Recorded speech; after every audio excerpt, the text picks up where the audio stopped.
રાજસ્થાનમાં એક જ પરિવારના 7 બાળકોએ આંખોની રોશની ગુમાવી. રાજસ્થાનના ઉદયપુરમાં એક જ પરિવારના 4 થી 20 વર્ષના 7 બાળકોએ ધીમે ધીમે તેમની દ્રષ્ટિ ગુમાવી દીધી. પરિવાર ગરીબ અને અશિક્ષિત છે અને સંસ્થાની સલાહ પર બાળકોને ઉદયપુર આરએનટી મેડિકલ કોલેજમાં લઈ જવામાં આવ્યા હતા. ડૉક્ટરના મતે બાળકોના ચશ્મા નંબર 17 થી 18 છે અને દ્રષ્ટિ પુનઃપ્રાપ્ત થવાની આશા ઓછી છે.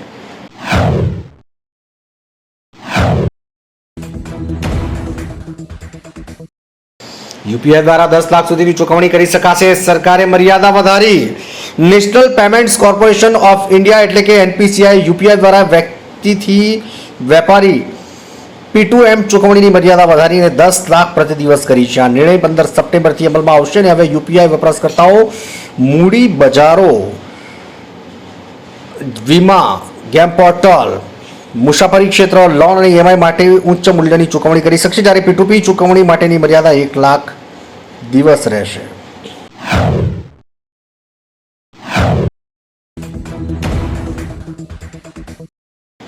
મહારાષ્ટ્રની એક મહિલા 23 વર્ષથી નકલી આર્મી કેપ્ટન બની છેતરપિંડી કરી રહી હતી. મહારાષ્ટ્રના છત્રપતિ સંભાજીનગરની એક મહિલાની છેલ્લા 23 વર્ષથી ભારતીય સેનામાં કેપ્ટન તરીકે ઓળખાણ આપવા બદલ ધરપકડ કરાઈ છે. દરોડા દરમિયાન પોલીસને તેના ઘરેથી ઘણા આર્મી યુનિફોર્મ, નેમપ્લેટ, નકલી ઓળખ કાર્ડ, મેડલ વગેરે મળી આવ્યા. પોલીસના જણાવ્યા અનુસાર મહિલા કેપ્ટન તરીકે મુખ્ય મહેમાન તરીકે કાર્યક્રમમાં જતી હતી, જ્યાં બધા તેને સલામ કરતા હતા અને VIP ટ્રીટમેન્ટ પણ આપતા હતા.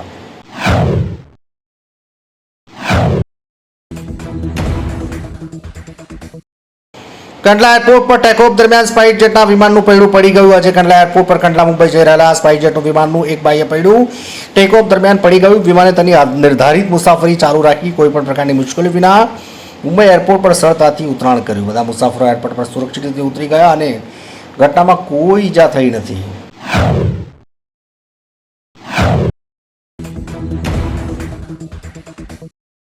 આગામી મહિનાઓમાં ડેન્ગ્યુ અને મેલેરિયાને લઈને રાજ્યોને સતર્ક રહેવા કેન્દ્રનો આદેશ. કેન્દ્રીય આરોગ્ય મંત્રાલયે તમામ રાજ્યોના મુખ્યમંત્રીઓને એક ગાઈડલાઈન બહાર પાડીને આગામી મહિનાઓમાં સતર્ક રહેવાનું કહ્યું. આ સમયગાળા દરમિયાન બધા રાજ્યોને ડેન્ગ્યુ મેલેરિયા સામે નિવારક પગલાં અપનાવવા અને સામાજિક સ્તરે જાગૃતિ વધારવાની સલાહ આપવામાં આવી. 11 સપ્ટેમ્બરના રોજ આરોગ્ય મંત્રી JP નડ્ડા દ્વારા દેશમાં ડેન્ગ્યુ મેલેરિયાના કેસની સમીક્ષા બેઠક બાદ આ આદેશ જાહેર કરાયો છે.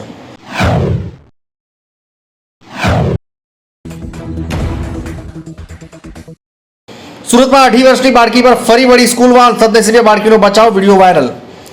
સુરત શહેરના જહાંગીરપુરા વિસ્તારમાં 18 વર્ષની બાળકી પર સ્કૂલ વાન ફરી વળી, જેના હચમચાવતા દ્રશ્યો સામે આવ્યા. રિપોર્ટ મુજબ ઘટના સમયે બાળકો રમી રહ્યા હતા. દરમિયાન અચાનક સ્કૂલ વાન ચાલક વાહન આગળ હંકારી મૂકે છે અને બાળકી વાનની અડફેટે આવી જાય છે. જોકે ત્યાં હાજર લોકો તાત્કાલિક દોડી આવે છે અને બાળકીને સુરક્ષિત જગ્યા પર લઈ ગયા હતા.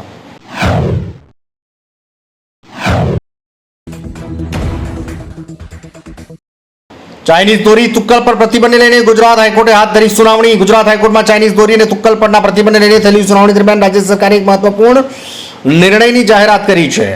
સરકારે કોર્ટને જણાવ્યું કે આ પ્રતિબંધ સંબંધિત જાહેરનામું દર વર્ષે ડિસેમ્બર મહિનામાં પ્રસિદ્ધ કરવામાં આવશે. આ ઉપરાંત આ નિયમોના ભંગ બદલ ફરિયાદ નોંધવાની સત્તા હવે ડેપ્યુટી કમિશનર ઓફ પોલીસ એટલે કે DCPને બદલે હેડ કોન્સ્ટેબલ કક્ષાના અધિકારીને પણ આપવામાં આવશે.